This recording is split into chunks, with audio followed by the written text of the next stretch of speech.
Ош технологиялык университетинде бухгалтердик эсеп жана аудит кафедрасы тарабынан финансылык жана пенсиялык сабаттуулукту жогорулатуу аталышындагы тренинг уюштурулду. Иш-чара финансылык сабаттуулукту жогорулатуу максатында өткөрүлүп, окутуучулар жана студенттер катышты. Тренингти Бишкек мамлекеттик университетинин экономика, финансы жана бухгалтердик эсеп кафедрасынын доценти, экономика илимдеринин кандидаты Молдокулова Башарат Жолдошовна өтүп, финансылык сабаттуулуктун негиздери, финансылык максаттар, финансылык пландар, финансылык сабаттуулук жана пенсиялык топтолмо фонддор тууралуу маалымат берди.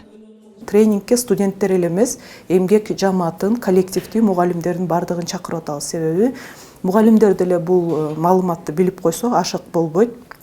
Ошону менен бирге мен пенсиялык сабаттуулук деген теманы дагы алып чыгып атам. Себеби пенсияга биз жаштайдан эле даярданып башташыбыз керек. Европада бул нормалдуу көрүнүш да, жаштайынан эле пенсиясына көңүл бурат, анан ошол эле кезде пенсияга чыккан европейский өлкөлөрдү карасаңар, алар эс алып, жер кыдырып жүрүшөт да. А бизде ошол сабатсыздыктын кесепетинен пенсияга чыкканда кошумча кирешеси жок болуп калат көп кишилердинчи. Анан бир 3000-5000 менен пенсияга чыгат, ал пенсиясы эчтекеге жетпейт.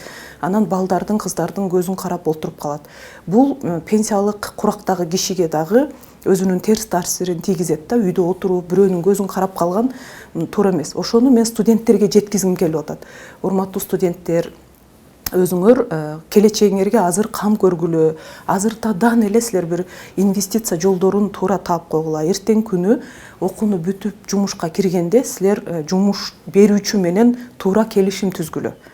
Келишимңер айлык акыңар белый болсун. Жанагы белый деген сөз конвертте бербей, официалдуу түрдө чегерүүлөр менен айлык акы алган кишиде пенсиясынын көлөмү дагы чоңураак болот да.